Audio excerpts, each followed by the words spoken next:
इन video का प्रेरणा स्रोत पूजनीय ब्रह्मा ज्ञानी योगियों जैसे श्री विशुद्धानंद परमहंस जी, योगानंद परमहंस जी और श्री युक्तेश्वर गिरि जी के मूल प्रवचन हैं, जिनमें मृत्यु की कालक्रम और विभिन्न लोकों के अस्तित्व का विस्तार से वर्णन किया गया है। हर मनुष्य की मृत्यु निश्चित है। मृत्यु और शरीर छोड़ना समान लगते हैं, लेकिन इनमें बहुत अंतर है। मनुष्य का अपने शरीर पर जन्म से मृत्यु तक कोई अधिकार नहीं होता, क्योंकि यह उसके नियंत्रण में नहीं है। इसलिए वह यह दावा नहीं कर सकता कि वह शरीर छोड़ सकता है।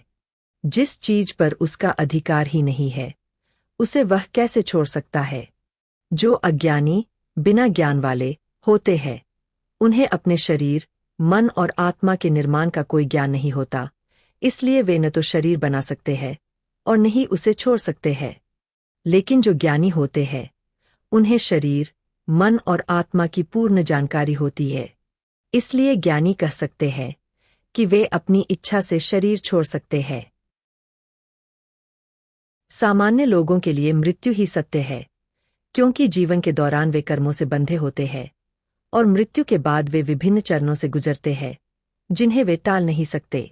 जब तक व्यक्ति अज्ञान के अंधकार में है, तब तक जन्म और मृत्यु अनिवार्य है। सामान्य व्यक्ति अपनी मृत्यु का पूर्वानुमान नहीं लगा सकता। मृत्यु एक प्राकृतिक प्रक्रिया है, जैसे नींद या चेतना का अभाव। कुछ लोग मृत्यु के समय पीड़ा महसूस करते हैं, जबकि कुछ नहीं। मृत्यु के बाद व्यक्ति के ज्ञान और कर्म के स्तर के अनुसार उसकी आत्मिक, अतीवहिक शरीर, जो तेज, वायु और आकाश के तत्वों से बना होता है, विभिन्न लोकों में जाता है। आत्मिक शरीर के जाने के लिए दो मार्ग होते हैं, पितृयान और देवयान।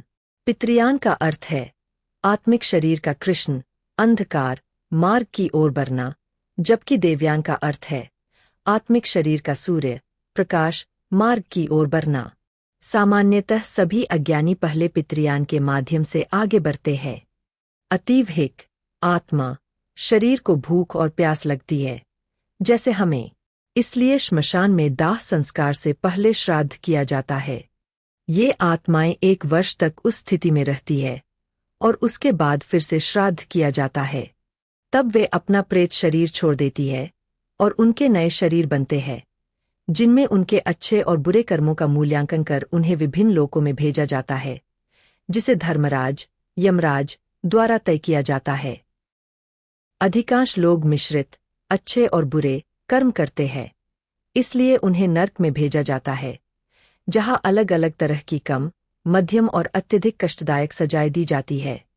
अच्छे लोगों को कम कष्ट वाली सजा मिलती है और वे जल्दी मुक्त हो जाते हैं, लेकिन बहुत बुरे लोगों को हजारों सालों तक वहां रहना पड़ सकता है।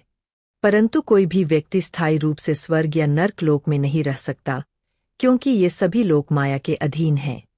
हम जब अलग अलग लोकों की बात करते हैं, तो ये लोक अनंत और विशाल होते हैं। मुख्य लोक है भूलोक, भुवरलोक, स्वर्गलोक, महालोक, जनलोक, तपलोक, ब्रह्मलोक और सत्यलोक। ब्रह्मलोक तक के लोक माया के अधीन है, जहां कोई स्थायी रूप से नहीं रह सकता। इन लोकों में व्यक्ति अपने कर्मों के अनुसार ठहरते हैं, जहां शरीर और मन की इच्छाएं तुरंत पूरी होती है। लेकिन सत्यलोक नित्य लोक है, जहां केवल शाश्वत आनंद या आनंदम ही होता है और वहां जाने के बाद कोई भी पृथ्वी पर वापस नहीं आता। नर्क में अपने कर्मों का फल भोगने के बाद अधिकांश लोग उच्च लोकों की ओर जाते हैं, जहां वे अपने अच्छे कर्मों के अनुसार सुख भोगते हैं।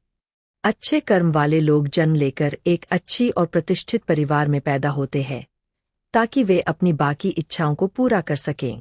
इस प्रक्रिया को उस स्थिति से तुलना की जा सकती है जहां एक खाली पानी की बोतल में कुछ बूंदें बची होती है।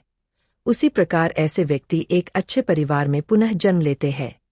अति सौभाग्यशाली व्यक्ति वे होते हैं जिन्होंने आध्यात्मिक कर्म प्रारंभ किए होते हैं, लेकिन उच्चतम स्तर तक नहीं पहुंच पाते।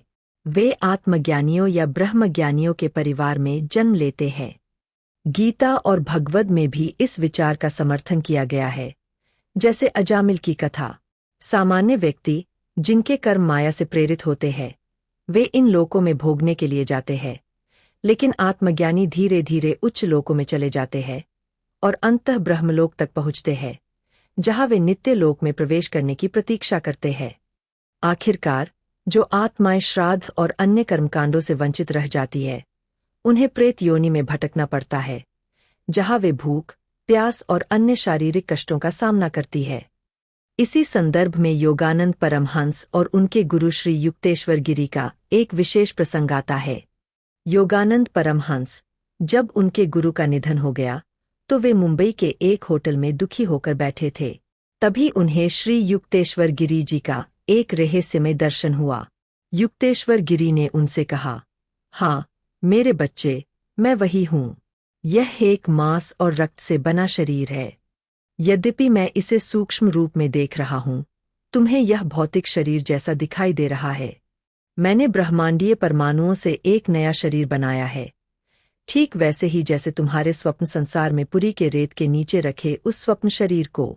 मैं वास्तव में पुनर्जीवित हुआ हूँ, परंतु पृथ्वी पर नहीं, बल्कि एक सूक्ष्म ग्रह पर। वहाँ के निवासियों की मानवीयता पृथ्वी के लोगों से अधिक उन्नत है। वहाँ तुम और तुम्हारे प्रियजन एक दिन मेरे साथ आओगे।